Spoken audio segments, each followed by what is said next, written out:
সকলকে জয় যিশু। প্রভু যিশুর নামে আপনাকে শুভেচ্ছা জানাই। ঈশ্বর তিনি আমাদের জীবনে আর একটি নতুন দিন তিনি যোগ করেছেন, আর তার জন্য ঈশ্বরকে আমরা ধন্যবাদ দিই। আজকে যে বিষয়টি নিয়ে আমরা আলোচনা করব বা ঈশ্বরের বাক্য থেকে দেখব, সেটা হলো আমাদের কান্না। প্রতিটি মানুষ তারা কাঁদছে। সম্প্রতি একটি ঘটনা আমাদের পশ্চিমবঙ্গের কলকাতায় যেটা ঘটে গেছে, ডক্টর মৌমিতা দেবনাথ তিনি বাঁচার জন্য আপ্রাণ কেঁদেছিলেন, কিন্তু সেই কান্না তাকে জীবন ফিরিয়ে দিতে পারেনি। নৃশংসভাবে তাকে হত্যা করা হলো, নৃশংসভাবে তার উপর অত্যাচার করা হলো এবং আজকে তিনি প্রভুতে নিদ্রিত। কিন্তু আজকে আমরা যখন কান্নার বিষয় নিয়ে আলোচনা করছি, শুধুমাত্র ডক্টর মৌমিতা দেবনাথ নয়, কিন্তু সারা বিশ্বের লোক কাঁদছে। কান্না আমাদের জীবনের একটা অংশ। কান্না যখন আমরা পৃথিবীতে জন্মাই, যখন একটি শিশু ভূমিষ্ঠ হয়, তখন সে কাঁদে এবং তার কান্না দিয়েই তার জীবন শুরু হয়। আর মানুষ যখন পৃথিবী ছেড়ে চলে যায়, তখন অন্যরা তাদের জন্য কাঁদে। মানুষের জীবনে কান্না একটি অংশ এবং একটি ওতপ্রোতভাবে জড়িত। কিন্তু আজকে আমরা দেখব যে ঈশ্বরের বাক্য কান্নার বিষয়ে কি বলে। আপনি আমি শুধুমাত্র বাঁচার জন্য কাঁদি, বেঁচে থাকার জন্য কাঁদি, ভালো থাকার জন্য কাঁদি। কাঁদাটা শুধুমাত্র আমাদের অত্যাচারের জন্য নয়। আমরা অনেকে আছি কাঁদি সুস্থ হওয়ার জন্য কাঁদি। আমাদের যখন কেউ ঠকায়, সেখান থেকে বেরিয়ে আসার জন্য আমরা কাঁদি। কেউ যখন আমাদের সঙ্গে প্রতারণা করে, তার জন্য আমরা কাঁদি। যখন কেউ আমাদের অধিকারকে লঙ্ঘন করে বা অধিকারকে কেউ ছিনিয়ে নেয়, তার জন্য আমরা কাঁদি। প্রত্যেকটা মানুষ, শুধুমাত্র মহিলারা নয়, পুরুষরাও কাঁদে। আর এই কান্না আপনার আমার জীবনে কি রেখাপাত করে সেটা আমরা দেখব, এবং ঈশ্বর সঠিকভাবে কি আমাদের কান্নাটাকে শোনেন, ঈশ্বরের কাছে কি আমাদের কান্না পৌঁছায়, সেটাই আজকে আমরা ঈশ্বরের বাক্য থেকে আলোচনা করব। যদি আপনার কাছে বাইবেল থাকে, তাহলে আপনি বাইবেল খুলতে পারেন মিকা ভাববাদী পুস্তক, তার 2 অধ্যায় 1 এবং 2 পদ এবং 12 এবং 13 পদ আমি আপনাদের কাছে পাঠ করছি। মিকা ভাববাদী পুস্তক তার 2 অধ্যায় 1 পদ সেখানে বলছে, ধিক তাহাদিওকে যাহারা আপন আপন শয্যায় অধর্ম কল্পনা করে ও কুকর্ম স্থির করে, তাহারা রাত্রি প্রভাত হইবার মাত্র তাহা সাধন করে, কেননা তাহা তাহাদের হস্তের ক্ষমতাধীন। তাহারা ক্ষেত্রের প্রতি লোভ করিয়া সবলে তাহা গ্রহণ করে এবং ঘরের প্রতিও লোভ করিয়া তাহা হরণ করে। এইরূপে তাহারা পুরুষের ও তাহাদের ঘরের প্রতি, মনুষ্যের ও তাহার পৈতৃক অধিকারের প্রতি দৌরাত্ম্য করে। 12 এবং 13 পদ, মিকা ভাববাদী পুস্তক তার 2 অধ্যায় 12 এবং 13 পদ। হে যাকব, আমি নিশ্চয় তোমার সমস্ত লোককে সমবেত করিব, আমি নিশ্চয় ইসরায়েলের অবশিষ্টাংশকে সংগ্রহ করিব, তাহাদেরকে বস্রার মিশগানের ন্যায় একত্র করিব। যেমন বাথানের মধ্যস্থিত পাল, তেমনি তাহারা মনুষ্য বাহুল্যের কোলাহল করিবে। ভঞ্জ কুটিয়া তাহাদের অগ্রগামী হইলেন, তাহা বেড়া ভাঙিয়াছে, দ্বারে পৌঁছিয়াছে, তাহা দিয়া বাহিরে গিয়াছে, এবং তাহাদের রাজা তাহাদের সম্মুখে চলিয়া গেলেন, আর সদাপ্রভু তাহাদের অগ্রগামী হইলেন। কান্না। এখানে ঈশ্বর নিজে বলছেন, ধিক তাহাদিওকে যাহারা আপন শয্যায় অধর্ম কল্পনা করে।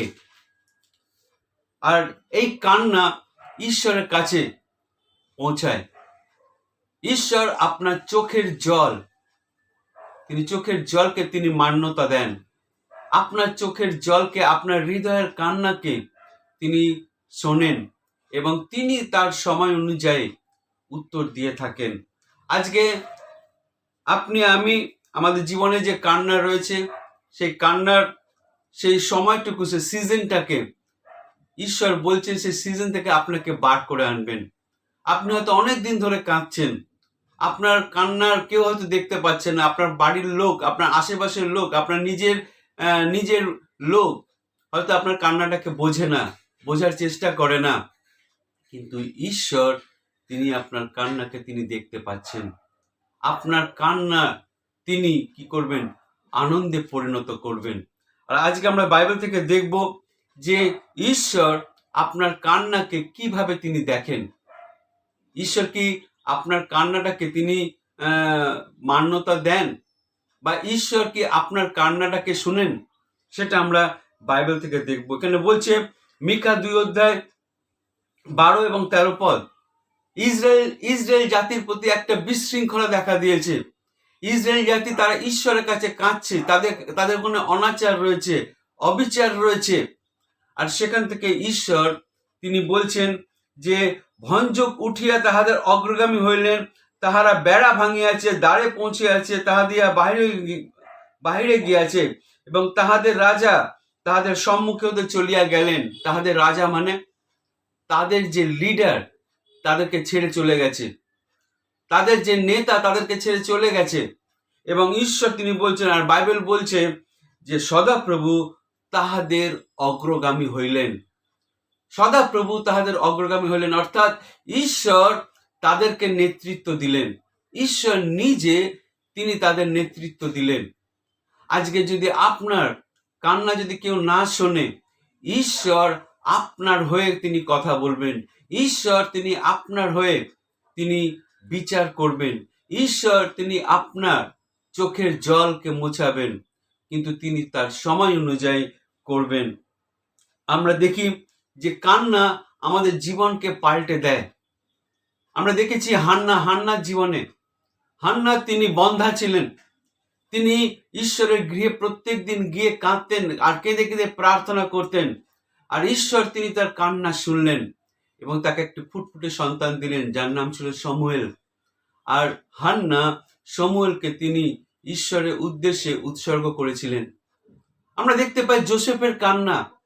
যোসেফ সে তার বাবার প্রিয় পাত্র ছিল, প্রিয় পুত্র ছিল, আর তার ভাইরা তার উপরে হিংসা করত, তাকে সেই খাদে ফেলে দিল, তাকে সেই কুয়োর মধ্যে ফেলে দিল, এবং কুয়োর মধ্যে ফেলে দিয়ে যখন দেওয়া হলো সে কাঁদছিল, সে বাঁচার জন্য কাঁদছিল। তাকে পরবর্তীকালে দেখতে পায় যে যোসেফকে বিক্রি করে দেওয়া হলো পটিফারের গৃহেতে। পটিফারের গৃহেতে তাকে যখন তার বিষয়ে মন্দ কথা রটানো হলো, তাকে জেলখানায় যেতে হলো, তখন সে কাঁদছিল। আর ঈশ্বর তার কান্নাটাকে দেখেছিলেন, আর কান্নাটা দেখার পর ঈশ্বর তাকে পদোন্নতি দিয়েছিলেন। শুধুমাত্র যোসেফ যে সারা জীবন জেলে ছিলেন তা নয়, ঈশ্বর তাকে মিশরে তিনি রাজার পরে তার আসন ছিল, বা তার সম্মান ছিল। ভাই বোন, আপনি কাঁদছেন, কিন্তু ঈশ্বর তার সময় অনুযায়ী তিনি আপনাকে আমাকে তুলবেন। আমরা দেখতে পাই যে ঈশ্বর যখন আমরা কাঁদি, কান্নার সময় ঈশ্বর তিনি আপনার যে স্পিরিচুয়াল আত্মিক যে পরিস্থিতি রয়েছে সেটাকে তিনি বাস্তবায়িত করেন। আর আপনার আমার কান্নাকে ঈশ্বর তিনি রেকর্ড করে রাখেন, নথিভুক্ত করে রাখেন। গীত সংহিতা 56 গীতে, যদি আপনার কাছে বাইবেল থাকে আপনি বাইবেল খুলতে পারেন। গীত সংহিতা 56 গীত আমি পড়ছি আপনাদের জন্য। গীত সংহিতা 56 গীতে 8 পদ, সেখানে বলছে, তুমি আমার ভ্রমণ গণনা করিতেছ, আমার নেত্র জল তোমার কুপাতে রাখো, তাহা কি তোমার পুস্তকে লিখিত নাই? যে গীত রচক তিনি লিখছেন যে তিনি ঈশ্বর তার কান্নাকে তিনি নথিভুক্ত করে রেখেছেন, তার পুস্তকে লেখা আছে। আপনি কি কি বিষয় নিয়ে কাঁদছেন সেটা ঈশ্বর তিনি লিখে রেখেছেন, এবং তিনি তার সময় অনুযায়ী তিনি উত্তর আপনাকে আমাকে দেবেন। ভাই বোন, আমরা ভুলে যেন না যায়, প্রভু যিশু নিজেও কেঁদেছেন। যখন লাসার মারা গেল। লাসারের কবরস্থানে তার বোন মার্থা, মরিয়ম, অন্যান্য প্রতিবেশী তারা কাঁদছিল, আর তাদের কান্নাটা যিশুকে প্রভাবিত করেছিল। তাদের যে কান্না, সামগ্রিক কান্না, সে কান্নাটাকে যিশুকে প্রভাবিত করেছিল এবং যিশু নিজে কেঁদেছিলেন। লাসারের কবরের কাছে দাঁড়িয়ে তিনি নিজে কেঁদেছিলেন। আপনি আমি যখন কাঁদি, কোনো একটা বিষয় নিয়ে যখন আমরা কাঁদি, সেটা ঈশ্বরকে প্রভাবিত করে, আর ঈশ্বর তিনি আপনার হয়ে কাজ করে। আর সেদিনকে লাসারকে তিনি ডাকলেন, লাসার বেরিয়ে এসো, কবর থেকে বেরিয়ে এসো, যেখানে মানুষের শেষ, যেখানে আর কোনো আস্থা নেই, কোনো বিশ্বাস নেই, কোনো আশা নেই, সেখান থেকে ঈশ্বর তিনি কাজ শুরু করেন। আর তিনি লাসারকে আবার জীবিত করলেন, লাসারকে আবার জীবিত করলেন, আর প্রমাণ করলেন যে তিনি কান্না, আমাদের যে কান্নার রব রয়েছে, সে কান্নাকে তিনি মান্যতা দেন। আমাদের হারিয়ে যাওয়া সমস্ত কিছু তিনি ফিরিয়ে দেন। আপনার আমার হারিয়ে যাওয়া হতে পারে, আপনার সম্পর্ক হারিয়ে গেছে, হতে পারে আপনার সম্পত্তি হারিয়ে গেছে, হতে পারে আপনার স্বাস্থ্য আপনি হারিয়ে ফেলেছেন। যে কিছু হোক না কেন, যা কিছু কারণ হোক না কেন, আপনার হারিয়ে যাওয়া সমস্ত কিছু ঈশ্বর তিনি ফিরিয়ে দিতে চান যখন আমরা ঈশ্বরের কাছে কাঁদি। মার্থা, মরিয়ম, তারা তার ভাইকে হারিয়ে ফেলেছিল, তার ভাই মারা গেছে, এবং তাদের কাছে তিনি তাকে ফিরিয়ে দিলেন। আপনার হারিয়ে যাওয়া সমস্ত কিছু ঈশ্বর ফিরিয়ে দেবেন যখন আপনি বিশ্বাসপূর্বক যিশুর প্রতি বিশ্বাস করে যখন আপনি কাঁদবেন, প্রার্থনা করবেন, তখন ঈশ্বর তিনি আপনার হারিয়ে যাওয়া সমস্ত কিছু ফিরিয়ে দেবেন। ইব্রিয় 5 অধ্যায়, ইব্রিয় পুস্তকের রচয়িতা তিনি লিখছেন, ইব্রিয় 5 অধ্যায় আমরা যদি দেখি, ইব্রিয় 5 অধ্যায় 7 পদ, ইব্রিয় 5 অধ্যায় 7 পদ, সেখানে লিখছেন, সেখানে লেখা আছে, ইব্রিয় 5 অধ্যায় 7 পদ বলছে, ইনি মাংসে প্রবাসকালে প্রবল আর্তনাদ, ইনি মানে যিশুর কথা বলা হচ্ছে, ইনি মাংসে প্রবাসকালে প্রবল আর্তনাদ ও অশ্রুপাত সহকারে তাহার নিকটে প্রার্থনা ও বিনতি উৎসর্গ করিয়াছিলেন, যিনি মৃত্যু হইতে তাহাকে রক্ষা করিতে সমর্থ এবং আপন ভক্তি প্রযুক্ত উত্তর পাইলেন। যদিও তিনি পুত্র ছিলেন, তথাপি সে সকল দুঃখ ভোগ করিয়াছিলেন, তদ্বারা আজ্ঞাবহতা শিক্ষা করিলেন। ইনি মানে প্রভু যিশুর কথা বলা হচ্ছে। প্রভু যিশু নিজেও কেঁদেছিলেন যখন তাকে ক্রুশে মারা হচ্ছিল, যখন তার বস্ত্র ছিঁড়ে দেওয়া হলো, যখন তাকে থাপ্পড় মারা হলো, মুখে থুতু দেওয়া হলো, পিঠে 39 ঘা বেত্রাঘাত করা হলো, চাবুক দিয়ে যখন তাকে মারা হলো, তার মাথায় যখন কাঁটার মুকুট পরিয়ে দেওয়া হলো, তিনি কাঁদছিলেন, আর তিনি বলেছিলেন, এলাই এলাই লামা সাবাক্তানি, ঈশ্বর আমার তুমি কেন আমাকে পরিত্যাগ করছো। তিনি কাঁদছেন, তিনি যাতনাগ্রস্ত, তিনি কাঁদছেন, আর ঈশ্বর তিনি তার কান্নাকে প্রাধান্যতা দিয়েছিলেন। শয়তান ভেবেছিল যিশু শেষ, কবরে যিশু শেষ, যিশুর আর কোনো অস্তিত্ব থাকবে না। যিশুর কান্না ঈশ্বরের কাছে পৌঁছেছিল, আর কবর তাকে ধরে রাখতে পারেনি, কবর তাকে ধরে রাখতে পারেনি ভাই বোন। ঈশ্বর কবর থেকে আবার তাকে তিনি ফিরিয়ে নিয়ে এলেন, পুনরুত্থিত করলেন, আর পুনরুত্থিত করার পর তাকে সেই নাম দিলেন, সেই যিশু নাম। প্রত্যেকটি জিহ্বা স্বীকার করবে, প্রত্যেকটি জানু পাতিত হবে এবং স্বীকার করবেন যে যিশুই প্রভু। যিশু ছাড়া আমাদের আর কেউ নেই। যিশু আপনার সহমর্মী, তিনি আপনার সঙ্গে তিনি কাঁদছেন। আপনি যখন কাঁদেন, তখন আপনার সঙ্গে সঙ্গে যিশুও কাঁদেন, এবং যিশু যখন কাঁদে, তখন ঈশ্বর সেই প্রার্থনার উত্তর না দিয়ে থাকতে পারেন না। ভাই বোন, আজকে আপনি আমি, আমাদের জীবনে কান্না রয়েছে, আমাদের জীবনে অবিচার রয়েছে, আপনার যেটা প্রাপ্য হয়তো আপনি সেটা পাচ্ছেন না, কিন্তু কখনো হতাশ হবেন না, ঈশ্বর আপনার কান্না শুনছেন। আর একটা কথা আপনাকে বলে রাখি, ঈশ্বর যারা আপনাকে কাঁদিয়েছে তাদের প্রত্যেকের বিচার তিনি করবেন, কিন্তু একটা কথা মনে রাখতে হবে, আপনি বা আমরা যেন কাউকে না কাঁদাই। আপনি আমরা যেন কাউরের কান্নার কান্নার যেন কোনো অংশীদার না হই, আপনার জন্য যেন কেউ না কাঁদে, আপনি কাউকে কাঁদাবেন না, কেউ যেন আপনার জন্য চোখের জল না ফেলে, কেউ যেন আপনার জন্য যেন দুঃখ না পায়, সেটা খেয়াল রাখবেন। কেননা প্রত্যেকের চোখের জলের হিসাব ঈশ্বর যে কাঁদিয়েছে তার কাছ থেকে নেবেন। আপনি হয়তো আজকে অনেক বড় পজিশনে রয়েছেন, ঈশ্বর হয়তো আপনাকে অনেক ক্ষমতা দিয়েছে, ক্ষমতাটাকে অপব্যবহার করবেন না। যদি ঈশ্বর আপনাকে ক্ষমতা দিয়ে থাকেন, ক্ষমতা নেওয়ার ঈশ্বর ইচ্ছা করলে এক নিমিষে যে ক্ষমতাটা ঈশ্বর আপনাকে দিয়েছেন সেটা নিয়ে নিতে পারেন। সুতরাং ক্ষমতা নিয়ে কখনো অপব্যবহার করবেন না, ক্ষমতা নিয়ে কখনো অহংকার বা গর্ব করবেন না। যিনি দিয়েছেন কেন নিতে এক মিনিটও তার সময় লাগবে না। সুতরাং ভাই বোন, কাউরের কান্নার কারণ আপনি হবেন না। চেষ্টা করুন যাকে আপনি সাহায্য করতে পারেন আপনি তাকে সাহায্য করুন, যাতে ঈশ্বরের আশীর্বাদ আপনার জীবনে থাকে। ভাই বোন, যখন আপনি কাঁদছেন, কাঁদার সময় কি হয়? ঈশ্বরের আশীর্বাদ আপনার জীবনে নেমে আসে। কান্না, যত আপনি কাঁদবেন, ঈশ্বরের কাছে কেঁদে কেঁদে প্রার্থনা করবেন, তখন আশীর্বাদের মেঘ জড়ো হয়। আশীর্বাদের মেঘ আপনি জড়ো করেন, আর ঠিক সময় সে আশীর্বাদের বর্ষা আপনার উপর নেমে আসে। গীত সংহিতা 84 গীত সংহিতা 84 গীতে 5 এবং 6 পদ, সেখানে কি বলছে দেখুন।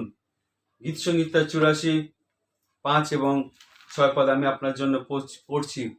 গীত সংহিতা 84 5 এবং 6 পদ। গীত সংহিতা 84 5 এবং 6 পদ। ধন্য সেই ব্যক্তি যাহার বল তোমাতে, সিয়নগামী রাজপথে যাহার হৃদয় রইয়াছে, তাহারা ক্রন্দনের তলভূমি দিয়া গমন করিয়া তাহা উৎসে পরিণত করে, প্রথম বৃষ্টি তাহা বিবিধ মঙ্গলে ভূষিত করে। যারা আজকে কান্নার মধ্যে দিয়ে যাচ্ছে, আপনি বা আমি যদি কান্নার মধ্যে দিয়ে গিয়ে থাকি, বাইবেল বলছে সেটা প্রথম বৃষ্টি তাহা বিবিধ মঙ্গলের ভূষিত হবে। অর্থাৎ ঈশ্বরের আশীর্বাদ, ঈশ্বরের করুণা, ঈশ্বরের শক্তি আপনার উপর নেমে আসবে, আমার উপর নেমে আসবে। সুতরাং আপনি আমরা যেন হতাশাগ্রস্ত না হই। ঈশ্বর আপনার জীবনে পরিবর্তন নিয়ে আসতে চান। আপনি সারা জীবন কেঁদে যাবেন, ঈশ্বর সেটা চান না। আর ঈশ্বর সেরকম ভাবে আপনাকে তৈরি করেনি যে আপনি সারা জীবন দুঃখ ভোগ করবেন, সারা জীবন কেঁদে যাবেন। সেই জন্য ঈশ্বর আপনাকে সৃষ্টি করেনি। ঈশ্বর চান যাতে আপনি এবং আমরা আমাদের জীবনে উপভোগ করতে পারি। কেননা প্রভু যীশু পৃথিবীতে এসেছিলেন যেন আমরা জীবন পাই এবং জীবনের উপচয় পাই। কিন্তু যখন আপনি কাঁদছেন, আপনার কান্নার উত্তরটা আপনি পাবেন কি করে সেই উত্তরটাকে আপনি আপনার জীবনে উপলব্ধি করতে পারবেন? তার প্রথম কারণ হচ্ছে আপনাকে নত নম্র জীবনযাপন করতে হবে। যখন আপনি এবং আমরা নত নম্রভাবে জীবনযাপন করি, তখন ঈশ্বর তিনি আমার হয়ে কাজ করেন। যদি আমরা অহংকারী হই, যদি আমরা ভাবি আমরা কেউ কেটা হয়ে গেছি, আমাদের জীবনে আমরাই সব, আমাদের আর কারোর প্রয়োজন নেই, যদি আমাদের মধ্যে অহংকার থাকে, তাহলে ঈশ্বর আপনি যতই কাঁদুন না কেন আপনার প্রার্থনার উত্তর আপনি পাবেন না।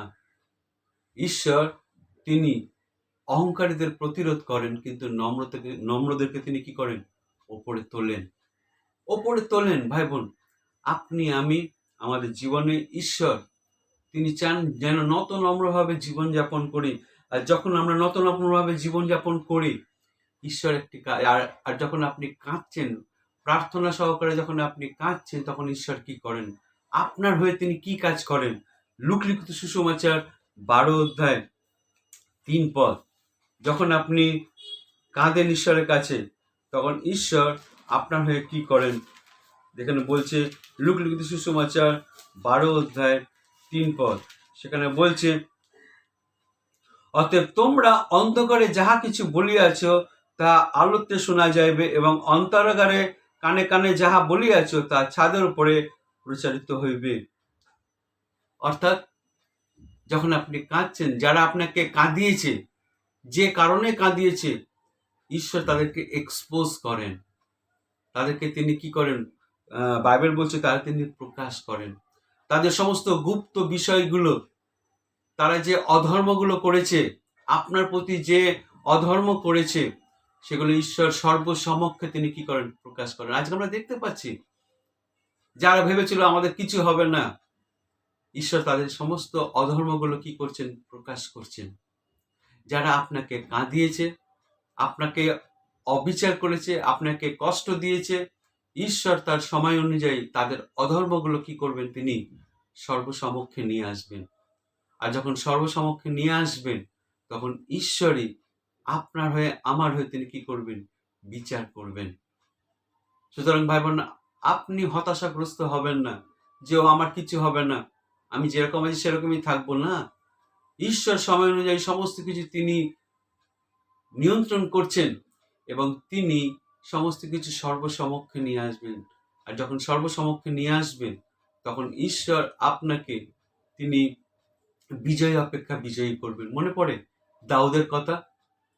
দাউদ তিনি যখন বেতশেবার সঙ্গে তিনি যখন ব্যভিচার করলেন, দাউদ সেই সময় ইসরায়েলের রাজা, তার ক্ষমতার কাছে কোনো প্রতিবেশী রাষ্ট্র তার কাছে আসতে পারে না, তার নাম শুনলে তাকে ভয় পায়, তার সঙ্গে যুদ্ধের কথা তো তিনি লোকেরা চিন্তাও করতো না যে তার এগেনস্টে যাবে, তার বিরুদ্ধে যুদ্ধ করবে। দাউদকে ঈশ্বর এত ক্ষমতা দিয়েছিলেন যে শত্রুরা তাকে ভয় পেত, তার সঙ্গে যুদ্ধ করতে ভয় পেত। আর দাউদের মধ্যে এত অহংকার চলে এসছে, দাউদ ভেবেছিল যে আমি যে কাজটা করছি কেউ জানতে পারবে না। দাউদ তিনি কি করলেন, বেতশেবার সঙ্গে তিনি ব্যভিচার করলেন, এমনকি তার স্বামীকে তিনি হত্যা করলেন। ভাবলেন আমার ক্ষমতা আছে, আমি ক্ষমতা দিয়ে সবার মুখ বন্ধ করে দেবো, আমার ক্ষমতা আছে, আমি একে বসিয়ে দেবো, ওকে বসিয়ে দেবো। তার ক্ষমতাকে তিনি অপব্যবহার করলেন। কিন্তু ঈশ্বর তার সময় অনুযায়ী তিনি কি করলেন, দাউদের সমস্ত অধর্মগুলো সর্বসমক্ষে নিয়ে এলেন। আপনি যতই ক্ষমতাবান হন না কেন, ঈশ্বর আপনাকে যতই ক্ষমতা দিয়ে থাকুক না কেন, যদি আপনি ক্ষমতাটাকে অপব্যবহার করেন, কাউকে যদি কাঁদান, কাউরের দুর্বলতার সুযোগ যদি আপনি নেন, ঈশ্বর তার সময় অনুযায়ী কি করবেন, তিনি আপনার সমস্ত অধর্মগুলোকে সর্বসমক্ষে নিয়ে আসবে। আর যখন সর্বসমক্ষে নিয়ে আসবে, তখন আপনি বা আমি আর কাউকে মুখ দেখাতে পারবো না, মুখ দেখাতে পারবো না। আর ঈশ্বর সেখানে তার বিচার নিষ্পত্তি করেন, ঈশ্বর সেখানে তার বিচার আজ্ঞা তিনি দিয়ে দেন। আর দাউদের জীবনে সেটাই হয়েছিল। যদিও ঈশ্বর দাউদকে ক্ষমা করেছিলেন, কিন্তু ঈশ্বর তিনি দীর্ঘ সহিষ্ণু কিন্তু চির সহিষ্ণু নন। বাইবেল বলে তিনি দীর্ঘ সহিষ্ণু, কিন্তু ঈশ্বর চির সহিষ্ণু নন। তিনি আপনার আমার কর্ম অনুযায়ী তিনি কি করেন, ফল দেন। ঈশ্বর আপনাকে আমাকে সুযোগ দিচ্ছি যাতে আপনি মন পরিবর্তন করেন, আপনি আমি যেন মন পরিবর্তন করি। কারোর প্রতি যদি কোনো অবিচার করে থাকি, কাউকে যদি আমরা কাঁদিয়ে থাকি, সেখান থেকে যেন আমরা মন পরিবর্তন করি। আর যখন আমরা মন পরিবর্তন করব, ঈশ্বর তিনি ক্ষমা করবেন। দাউদকে তিনি ক্ষমা করেছিলেন। ভাই বোন, ক্ষমতা সবার কাছে চিরজীবন থাকে না। সুতরাং যদি আপনি কারোর সঙ্গে অবিচার করে থাকেন, কাউকে যদি কাঁদিয়ে থাকেন, আপনি মন পরিবর্তন করুন, যাতে ঈশ্বর তিনি আপনাকে আমাকে ক্ষমা করেন। কিন্তু ভাই বোন, যখন আপনি ঈশ্বরের কাছে কাঁদছেন, প্রার্থনা করছেন, প্রথমত আপনাকে নতনম্র হতে হবে। আর দ্বিতীয়ত, যখন আপনি ঈশ্বরের কাছে আপনি কাঁদছেন, মাথা নত করে যখন কাঁদছেন, প্রার্থনা করছেন, বাইবেল বলছে যাতে আপনি আমি এক হই, এক হই, আমাদের মধ্যে যেন একতা থাকে। যখন আমরা একতাবদ্ধ হই, যখন একভাবে যখন আমরা কাঁদি ঈশ্বরের কাছে, তখন ঈশ্বরের শক্তি আপনার আমার উপর নেমে আসে, ঈশ্বরের ক্ষমতা আপনার আমার উপর নেমে আসে। প্রথমত হচ্ছে মৃদু নম্রতা, আর দ্বিতীয়টা হচ্ছে একতা। আপনার প্রার্থনা উত্তর পেতে গেলে আপনাকে প্রথমে নত হতে হবে, আর দ্বিতীয়ত আপনাকে একতাবদ্ধ হতে হবে। আপনার যার সঙ্গে আপনার বন্ধুত্ব রয়েছে, আপনার পরিবারের সঙ্গে আপনাকে এক হতে হবে। শয়তান সবসময় থাকবে, চাইবে আপনার পরিবারকে ভেঙে দিতে। আপনার যে ফেলোশিপ আছে, যে সহভাগিতা আছে, সেটাকে ভেঙে ফেলে দিতে চাইবে। কিন্তু সেই সহভাগিতা থেকে আপনি যেন দূরে না যান, মণ্ডলী থেকে যেন আপনি দূরে না যান। সহভাগিতাকে ধরে রাখুন, ঈশ্বরের সহভাগিতাকে ধরে রাখুন, পরিবারের সঙ্গে সহভাগিতাকে ধরে রাখুন। শয়তান বারবার আপনার পরিবারকে আঘাত করবে, আপনার মধ্যে মিসআন্ডারস্ট্যান্ডিং নিয়ে আসবে, আপনাকে সবসময় আপনার মনের মধ্যে নানা রকম দুশ্চিন্তা নিয়ে আসবে, আপনাকে ফেলে দেওয়ার চেষ্টা করবে, আপনাকে আলাদা করে দেওয়ার চেষ্টা করবে, আপনাকে বিভক্ত করার চেষ্টা করবে, যাতে আপনি ফেলোশিপে না আসতে পারেন, যাতে আপনি পরিবারের সঙ্গে এক হয়ে থাকতে না পারেন। শয়তানের কাজ হচ্ছে কি? বিভেদ সৃষ্টি করা। কিন্তু যখন আপনি আপনার পরিবারের সঙ্গে একত্র হয়ে থাকবেন, আপনার মণ্ডলীর সঙ্গে যখন আপনি একত্র হয়ে থাকবেন, তখন ঈশ্বরের আশীর্বাদ আপনার উপর নেমে আসবে। ভাই বোন, ঈশ্বর তিনি আজকের দিনে তিনি শান্তির দূত খুঁজছেন, যেখানে শান্তির মাধ্যমে তিনি প্রত্যেককে সুবিচার দিতে চান। আজকে যারা আমরা যারা সুবিচারের অপেক্ষায় রয়েছি, ঈশ্বর তিনি সুবিচার দিতে চান, কিন্তু তিনি তার সময় অনুযায়ী দেবেন। তিনি তার সময় অনুযায়ী আপনাকে তিনি আরো উপরে তুলবেন, যদি আপনি নম্র হন এবং আপনার সহভাগিতার সঙ্গে যদি আপনি ধরে রাখেন, যদি সহভাগিতাকে যদি ধরে রাখেন, ঈশ্বর তিনি আপনাকে তুলবেন। যোহন লিখিত সুসমাচার 16 অধ্যায় 20 পদ, প্রভু যীশু নিজে বলছেন, সত্য সত্য আমি তোমাদেরকে বলিতেছি, তোমাদের যে কান্না রয়েছে, সে কান্নাকে তিনি আনন্দে রূপান্তরিত করবেন। ঈশ্বর তিনি চান না তার সন্তানেরা কাঁদুক। আপনি একজন পিতা বা মাতা হয়ে কখনো চাইবেন না যে আপনার সন্তানেরা কাঁদুক সারা জীবন, কখনো চাইবেন না। আর ঈশ্বর হচ্ছেন স্বর্গীয় পিতা, তিনি কখনো চান না আপনি বা আমরা আমাদের জীবনে সবসময় কেঁদেই যাই। আর ভাই বোন, সেদিনকে যেমন ঈশ্বর তিনি হান্নার কান্নাকে রূপান্তরিত করেছিলেন আনন্দে শমূলকে দিয়ে, ঠিক তেমনি করে তিনি আপনার কান্নাকে তিনি রূপান্তরিত করতে চান আনন্দের মধ্যে দিয়ে। আর তাই জন্য আপনি কাঁদছেন যখন, ভাববেন না যে ঈশ্বর আপনার পাশে নেই। ঈশ্বর আপনার পাশে রয়েছে, ঈশ্বর আপনার সঙ্গে রয়েছেন। আপনি হয়তো অনুভব করতে পারছেন না, আপনি অনুভব করুন বা না করুন, বিশ্বাস করুন বা না করুন, ঈশ্বর আপনার সহবর্তী। আপনি যখন কাঁদছেন, প্রভু যিশু আপনার সঙ্গে কাঁদছে। আর যখন প্রভু যিশু আপনার সঙ্গে কাঁদছেন, আপনি সুবিচার পাবেনই পাবেন। আজ না হোক, ঈশ্বর তার সময় অনুযায়ী তিনি আপনার প্রার্থনার উত্তর তিনি অবশ্যই দেবেন। ঈশ্বর তিনি তার বাক্যের মধ্যে দিয়ে আপনাকে, আমাকে, প্রত্যেককে প্রচুর পরিমাণে আশীর্বাদ করুন। মনে রাখবেন, কান্না যারা সজল নয়নে বীজ বপন করে, তারা আনন্দ সহকারে শস্য কাটিবে। আজকে আপনি হয়তো সজল নয়নে, চোখের জলে আপনি হয়তো সময়টা কাটাচ্ছেন। হয়তো আজকে আপনার সুস্থতার প্রয়োজন, সুস্থতার জন্য আপনি কাঁদছেন। হয়তো আপনি আপনার সম্পত্তির জন্য কাঁদছেন না, আপনার সম্পত্তি আপনার কাছ থেকে কেউ কেড়ে নিয়েছে তার জন্য কাঁদছেন। আপনি হয়তো সুবিচারের জন্য কাঁদছেন। আপনি যে কারণে কাঁদুন না কেন, সজল নয়নে আপনি হয়তো বীজ বুনছেন, কিন্তু আপনি হাসতে হাসতে শস্য কাটবেন। ঈশ্বর তিনি আপনার প্রার্থনার অবশ্যই উত্তর দেবেন। ঈশ্বর তিনি আপনাকে প্রচুর পরিমাণে আশীর্বাদ করুন। আমেন। জয় যিশু।